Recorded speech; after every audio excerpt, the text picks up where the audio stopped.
Hey guys, Fusebox back on Raid Shadow Legends, and today this could be really important for a lot of people that are progressing. And if you've already progressed a pretty good ways through this game, this might be a way that you can actually engage and have some fun with some of your older champions. So we're going to talk about rares. I am on my giveaway account today, but the ones we're showcasing today, they're not going to be the most top-notch heroes because you may already have some of the best heroes in this game and don't realize it.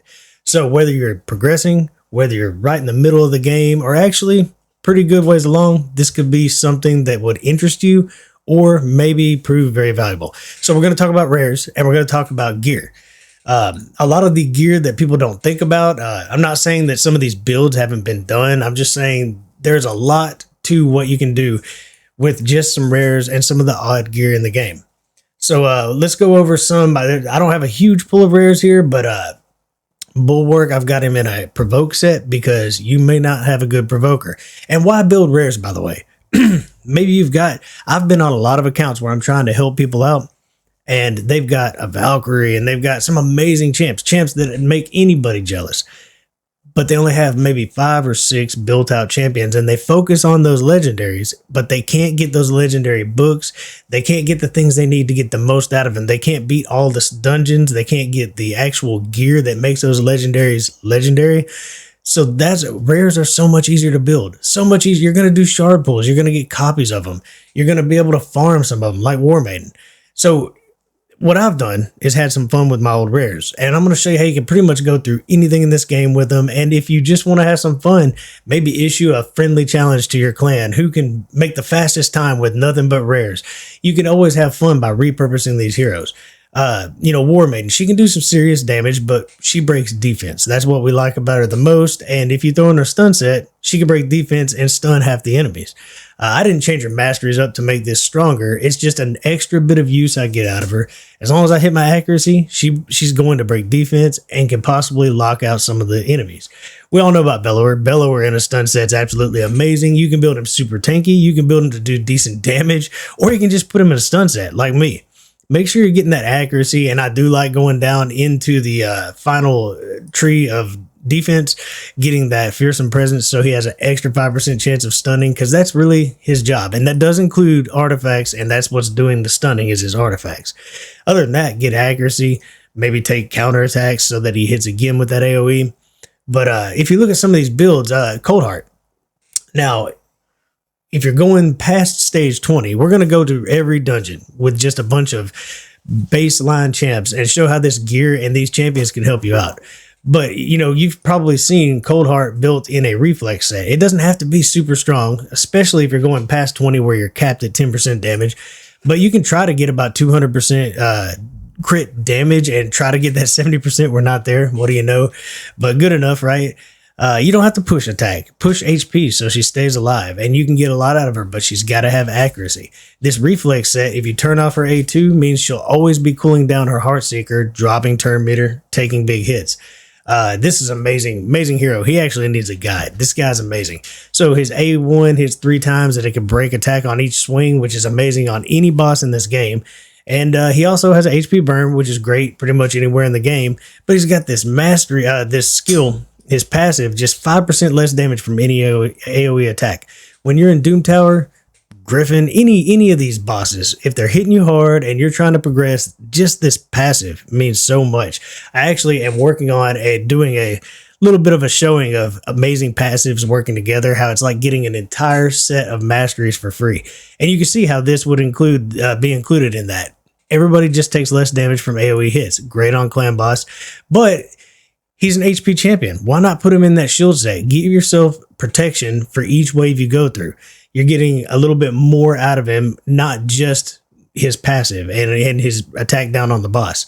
Like Frozen Banshee's fragile, so I've got her in her lifesteal set to keep her alive.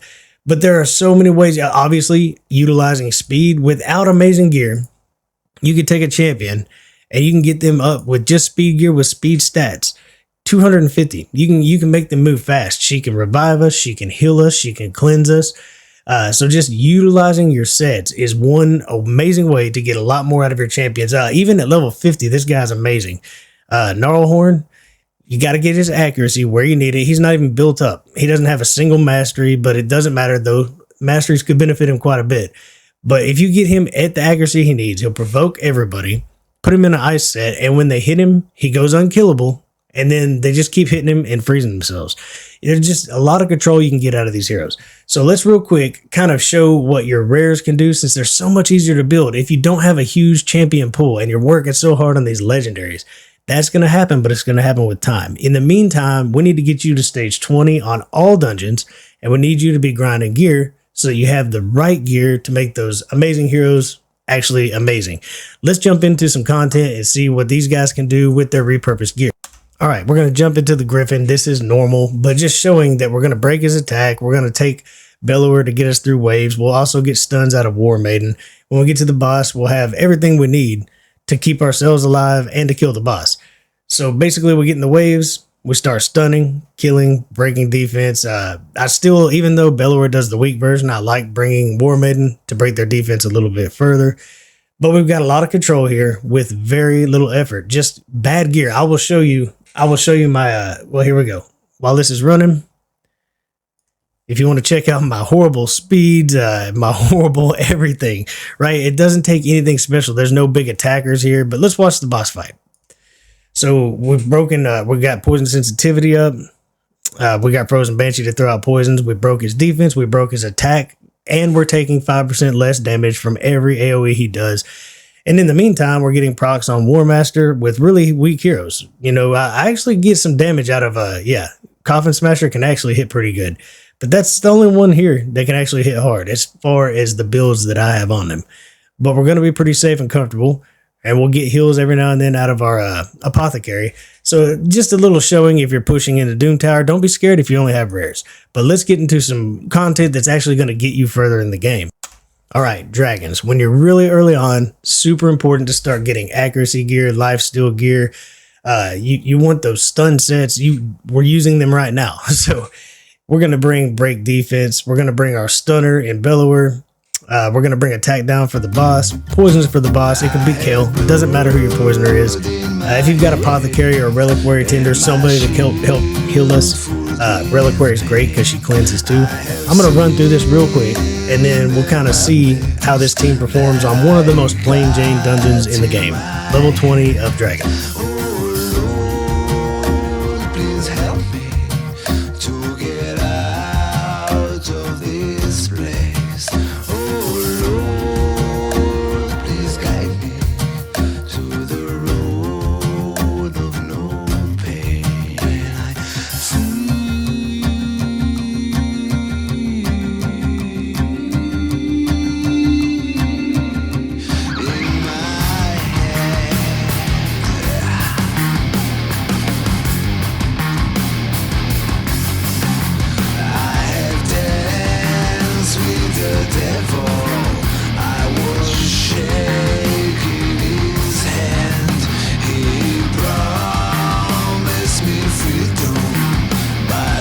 Now, as we're kind of pulling through, I'm trying to cut out time as we go.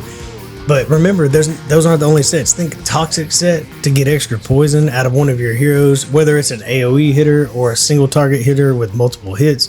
You can get a lot of extra poison ticks on bosses and on waves.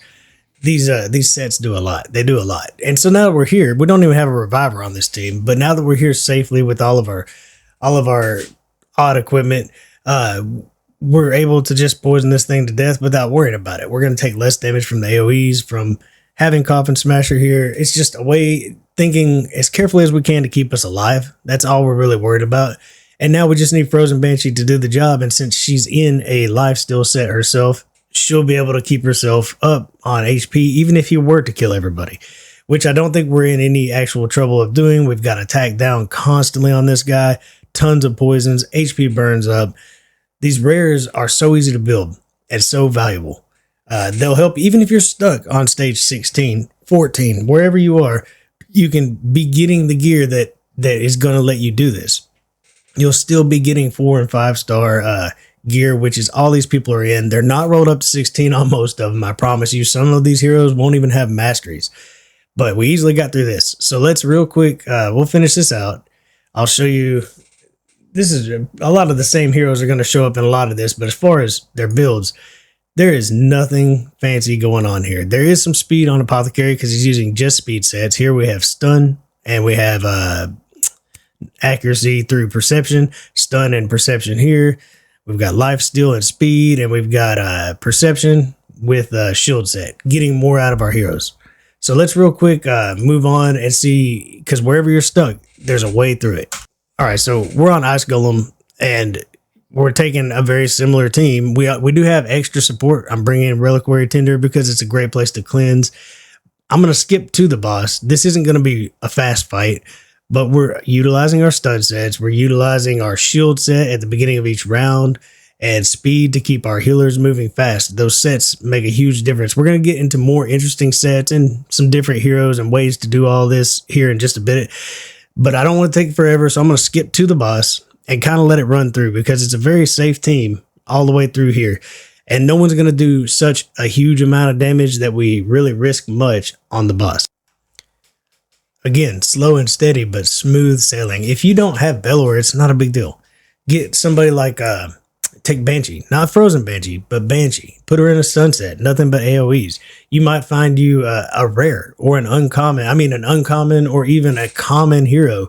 If they're all AoEs, put them in a stun set, make them fast. So I'm going to zoom through this because it is going to take a minute, and then we'll move on into the more interesting dungeons that probably give people more trouble than these. Can we take it back to 95? Before we had this drama in our lives, just staring at the screen every day and night. I miss the rush of living in real life. Go get your DeLorean.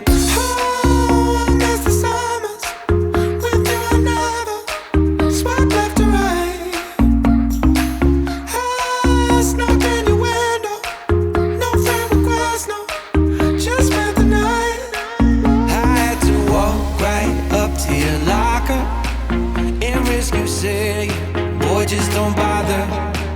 I know this all just makes me sound ancient, but sons and daughters. Okay, so we finally choked that long fight down, but that's no problem. If you're going through here, we got some horrible gloves. You know, if you gotta get the gear to do the things we're doing now, you just start wherever you are and start building up that gear. I'm gonna show you some of these builds later, so you don't think that this is unobtainable. So let's real quick find some. Okay, let's go to Fire Knight. Everybody wants to go to that coveted Fire Knight, get some of that gear, and it seems hard, but it doesn't have to be. Okay, so we're going to want a lot of turn meter or more stuns to make sure we get through these difficult waves on stage 20 of Fire Knight. So I'm going to bring in Sylar. She's an amazing hero that basically put her in a stun set. She does all AoEs too. She's a lot like Bellower, but she doesn't do like big damage or anything crazy. She doesn't have a lot of multi-hits. She's not going to be anything special here. You could bring matter of fact, I'll tell you what, we could bring an unbuilt, bring this guy. But one thing you do want to do, if you have a Cold Heart in a reflex set, even if it's not a great set, go ahead and make a team. And so I made one so we could do this together. If you turn off that A2, she'll always use Heartseeker, and when she does get that refresh, it'll always go back to Heartseeker, meaning you're taking down that turn meter again. Well, let's just leave Sylar in. It doesn't matter who you bring, just control waves and let Cold Heart do the rest. Attack down is a big idea, a good idea to bring on Fire Knight if he's going to get a move on you. If the shield is not going to stay down, you don't have that allure. So right here, we're probably not going to keep it down all the time unless we get very lucky with our Cold Heart proccing the extra cooldowns, but which we're hoping for. But if we don't, we want attack down, and hopefully Cold Heart will land the heal reduction so that he doesn't heal up when he slams his shield. I will race through a little bit of this. We'll get to the boss so you can watch how this team functions, and we'll talk a little bit about it. Basically, we're going to start out just doing the same thing as always, stunning people, putting out every debuff at our disposal. We're not moving ridiculously fast or anything here. Cold Heart is 159 speed on this. I've got Bellower going 207. So, you know, he's got some speed on him, but that's the whole idea. I didn't build him very tanky. I didn't build him for damage. I just wanted moving fast in a stun set. If he was a little bit slower, it really wouldn't matter. So I'm going to kind of zoom through this, and we'll watch how a team like this can take down the boss. I'm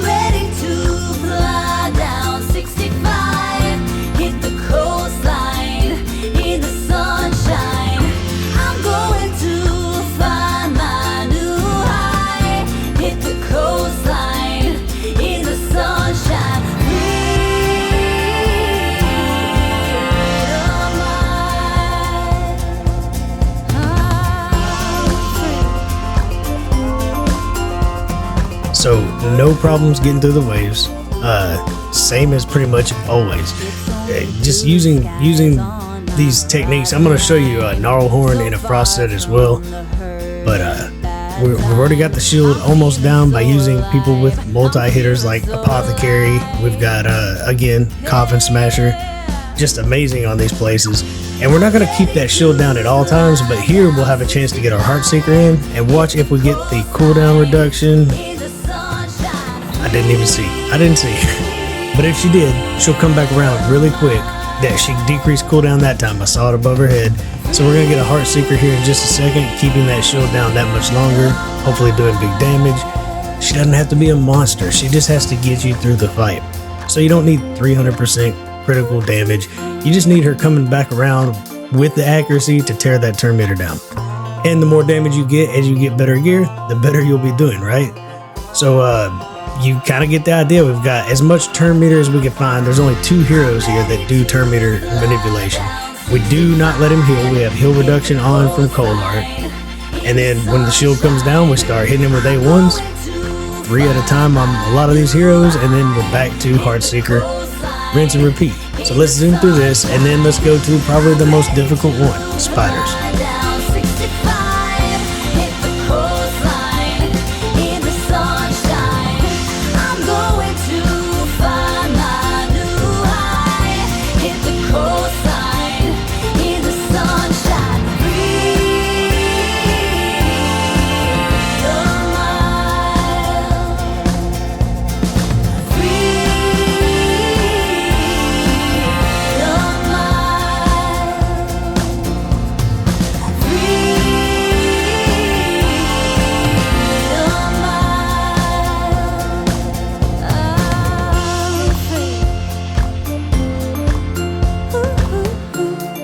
There's so much reason to look. We actually got a decent piece of gear here. It's a rare, but still, you could definitely be getting good gear running stage 20 and using rares, because rares are so much easier to build out and book. And uncommons, as you're going to see, Armiger can be huge on stage 20. So you've just got to find the best turn meter you can control that you can wherever you can. Armiger is anybody can have him. You could build 2. You could have 2 of them going really fast. These are some slow heroes here, but Coldheart with that refreshing her ability by using reflex gear. Sylar for the same reason. Some heals to keep us alive and kind of act as our tank, hopefully. And Bellower just to stun Spiderlings. So I'm going to have to zoom through this. She'll probably heal up on me. I'm not going to keep turn meter down 100% of the time, but we'll see how it goes. Let's see how our tank is, because one thing you can do is control your tank. I've got my Coldheart in an HP chest, trying to avoid her being the tank. I think it's going to be Armiger. He's pretty low HP. So yeah, it's going to be Armiger. And then probably it'll shift to either Sylar or Apothecary, which is okay. We just want to get our repeated hits with Heartseeker in, and then we're going to be doing well.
Alright, so stage 20 on Spiders as well, just using the best that you have.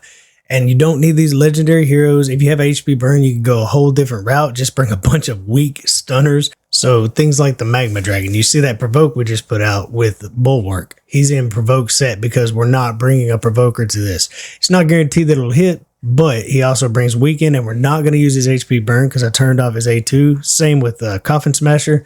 So even though we're starting to take some hits, we hopefully will land provoke controlling that. There we go. Just by using our set with the right masteries, Fearsome Presence, he would do that even better. So, ways around things using gear. Not to mention, once we break attack, we can handle those AoEs are 5% less because of Coffin Smasher. There's a lot going on here. We have a healer, and there you go. You can control waves in so many ways, but using gear, even on old champions, is a great way to go. Why does it want me to gear Gnarlhorn? So just to show you what we've been working with, Bulwark was only used once, but I mean, he's not rolled up. He's not fast. He's not even that defensive. He can be if I roll everything up, but he does have his accuracy, and that's it. That's all we got out of him. Bellower, you saw him doing a lot of work, and the only stat that really rings out here, he's got a lot of HP. That kind of makes him tanky, and he's fast. Nothing else matters other than accuracy, because I like those small debuffs he throws out. They just help you out if you're using rares. But you need to be working on these rares. They're so much easier to build. If you only have 6 or 7 champions, go ahead and start building these out. You'll get them fully maxed and usable before you'll get those legendaries. Now, epics aren't so bad. The epics can really be game-changing, so I definitely would focus on them. But if you're in game, just have fun with your champions. Once in a while, just have some fun with them. But we don't have a lot of attack going on here. We're not going crazy on crit damage or anything. We just have her with accuracy in a stun set, getting more out of her than normal. We do have the reflex set going on here. She's very slow. Still killed Spiders 20 without any royal guards coming along. We didn't even break defense on that fight. But we have her in the reflex set, so she does get her Heartseeker back with A2 turned off pretty constantly, and we've got her accuracy. And, I'm close to 70% crit rate, but I did get some crit damage. If you didn't have it, it doesn't matter. You're still tearing that turn meter down with a decent hit every time. But if you're still on stage 20 or less, try to get some crit damage. That way she does get that big hit in. Coffin Smasher, he was everywhere. We do got a lot of HP. I pretty much save only good HP and crit rolls on my shield gear, because if it doesn't have HP, I'm probably not going to use that shield set. So I do have good HP rolls on him. He actually has pretty decent crit damage. He was doing solid damage, but nothing crazy going on with his other numbers. Just decent HP, accuracy as always, because most heroes need it. We used Apothecary a lot, and he's only got 2,800 defense. 2,900 HP, attack does not matter, just enough crit to every now and then crit on a heal, and he doesn't need anything else. I don't build these things. I'm not going with a bunch of, we used Armiger. This Armiger may actually be built decent. No crazy crit damage, no crazy defense, no crazy anything. Nothing's crazy here. These heroes can do so much if you just put them together the way you need them and make sure they're booked. They'll do better if they have masteries. They do not all have masteries here, but you do want to they're so much easier to build out, and they can carry you through stage 20, and that's where you're going to start being able to build up these legendaries. As you get the books and choose the one hero you want to take all the way, just enjoy your heroes. I wanted to kind of show, I get on a lot of accounts. I help a lot of people. And if you've got 6 heroes and you've been eating everything to build these 6 legendaries, but you can't book but one of them out, they're not doing nearly the job they could as compared to if you're trying to break defense with, whoever. Let's say you got Venus. You saw Venus here. If she's not booked, then you can go ahead and be using War Maiden. You can farm her up and break defense for sure with War Maiden until you get the books for your Venus. So many, if you don't have a good provoker, and there are plenty in the epic category, hopefully you are getting them. But if you accidentally ate some really important heroes early on before you realized that they were important, playing with these rares is a quick way to build up good heroes, put copies into each other without feeling like you're losing out on something, and actually get a lot out of it. I hope you had fun. And again, if you want to have some fun with your rares or epics, make a friendly competition within your guild. See who wants to, hey, let's screenshot our fastest run or our our weakest heroes doing the most amazing thing. You got to have fun with this game. There's a lot of toxicity out there. It's been getting worse lately. I don't know why people want to pretend they hate this game when they're literally, some of them, making a living off this game. It's a fun game, and they know it, and you know it, and I know it. So have fun with it. Don't stress out about, do you have the most amazing heroes? Make your heroes the most amazing, and I think you'll have a lot more fun with this game. Anyways, thanks for sitting with it, and until next time, enjoy the grind.